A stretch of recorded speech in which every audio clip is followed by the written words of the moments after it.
Hello, everybody. Welcome to Trek on Tuesday. I'm Gina. It's just me today, and we are getting back to our roots as we bring you some Scout Life fiction. So, a couple of tips, and then I'll jump right in. Today's episode will be short, so I encourage you, if you're interested, to use this as maybe like a Cub Scout meeting, gathering activity, or listening activity, or you all are probably well into day camp. Maybe it's an indoor activity you can use, and I am going to be reading the latest SL fiction, Scout Life fiction from the June-July issue of Scout Life. It's called Wild Horses. So I do think your Cub Scouts, or you Cub Scouts, if you're listening, are going to be interested. After we're live, you will be able to rewind and share this video, embed it, whatever you would like to do with it. We're also live on the Scout Life YouTube if you want to go there and access the video after we're live. I won't delay. Hello, Rusty. Hello, Wendy. Thank you for tuning in.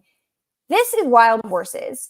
It's fiction by Yona Zeldis McDonough, and the illustrations are by Adam Gustafson. So let's go into it.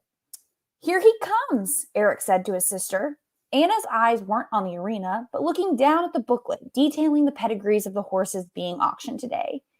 "You know, I want a filly," said Anna. "Just look, okay?"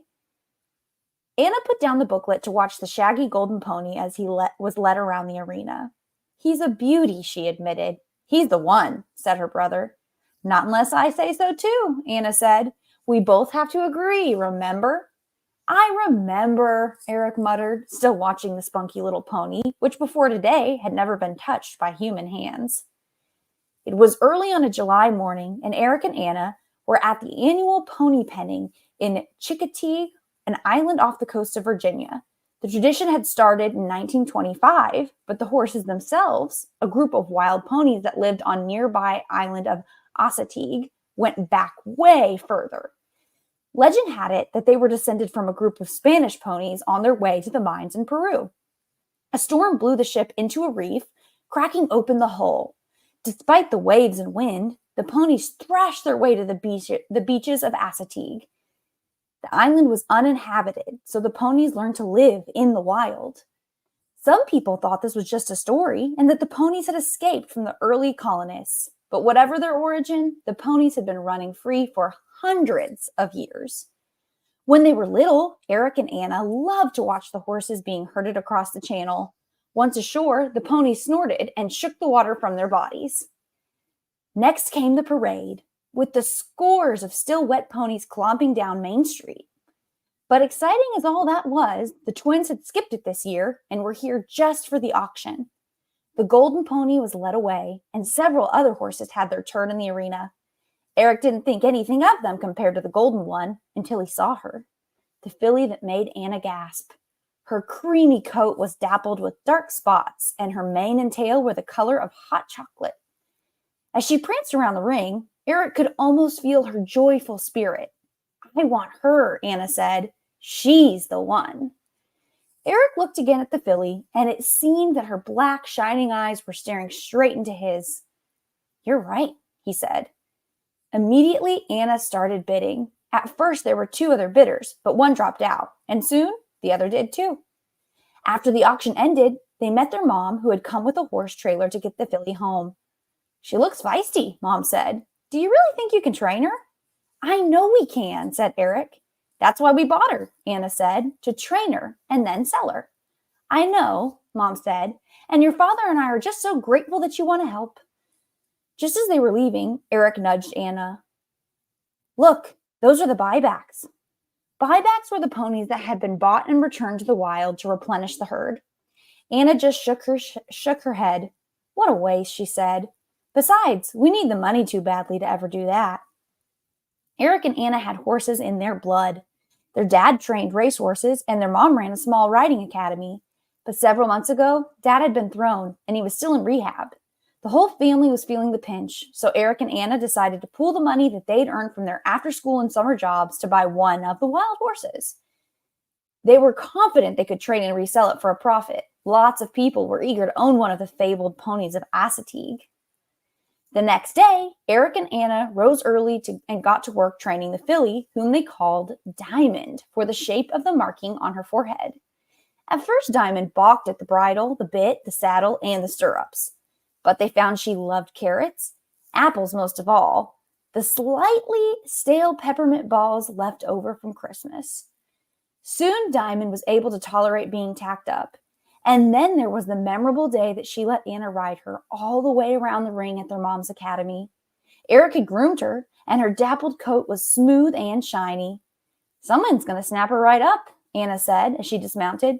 "We can sell her for $2,000, or maybe even more." Eric said nothing. His sister was right. Selling Diamond was the whole reason they bought her, and yet he thought of the buybacks he'd seen after the auction, and for a second, he wished Diamond could be among them. That was ridiculous. The training continued well into the fall. Dad had come home, but was still using a cane, so he couldn't work. Then Mom found a possible buyer for Diamond, Miss Wyckoff from the academy. On a gray November day, Mom invited her over to watch Diamond in the ring. Diamond went through her paces: walk, trot, canter, gallop. Miss Wyckoff was impressed. "You'd never knowed she'd been born wild," she said admiringly. Mom and Anna smiled, but Eric felt sick. Diamond had been born wild. That was part of her essence, and they'd taken it from her. Finally, Miss Wyckoff left, and Mom went inside. Anna was still talking about the price. Mom thought that they could ask $2,000, but Anna thought they could start at $2,200.